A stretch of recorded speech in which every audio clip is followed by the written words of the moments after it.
বলো তো ভাইয়ার সব থেকে খারাপ কি দিক আছে? ও কিছু হলে শুধু থুতু মারে আর আর সব কিছুতে রেগে যায়, কিছু ভালো করে বলে না, আর ও সব কিছুতে একটু বেশি জেদ করে, আর আমি কিছু হলে আমারে মারধর করে, আর আমার আজকে একটা থাপ্পড়ও মারছে। আচ্ছা, আর ভাইয়ার সব থেকে ভালো দিক কি কি আছে? আমি দেরি করে আসলেও কান্না করে, আবার ও আমার জন্য চিপ চকলেট রেখে দেয়, তারপরে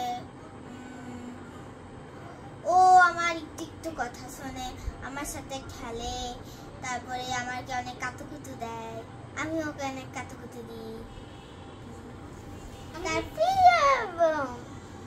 তারপর আমরা দুজন একসাথে গজল করি, তারপর আমরা দুজন একসাথে মারামারি করি, তারপর আমরা কুস্তি লড়ি।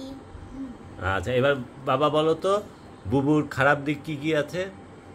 বুবু আমি যখন বুবুকে মারি তখন বুবু আমাকে মেরে মেরে তোমার টপটা বানায় দেয়, এই জন্য আমি ঘ্যা ঘ্যা করে কাঁদি।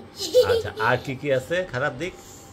আর তখন আমি বুকে মারি না, তখন বুবাকে ধরতে যাই, তখন বুবু এইভাবে করে আর আমি ঠাপাস করে পড়ে যাই। আচ্ছা, আর বুবুর কি কি ভালো দিক আছে বলো?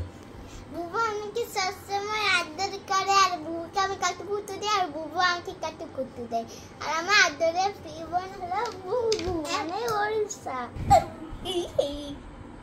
বাবা তোমার দাঁত এরকম হলো কেন? চকলেট খেয়ে বাই।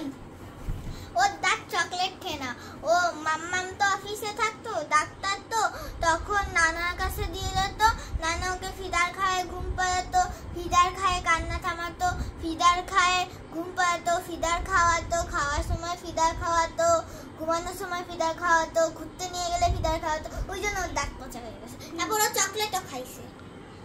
তো চকলেট খেয়ে কিভাবে দাঁত নষ্ট হয়ে গেল বাবা? আমি বলতে পারি, ও চকলেট খাইছে, চকলেটের মধ্যে যে মিষ্টিগুলো ছিল ওই মিষ্টিগুলো দাঁতের মধ্যে লেগেছিল, তারপর মিষ্টি থেকে একটা পোকা হয়েছে, ওই পোকাগুলো বাচ্চা দিছে, বাচ্চা দেওয়ার পর সব দাঁত নিয়ে গেছে।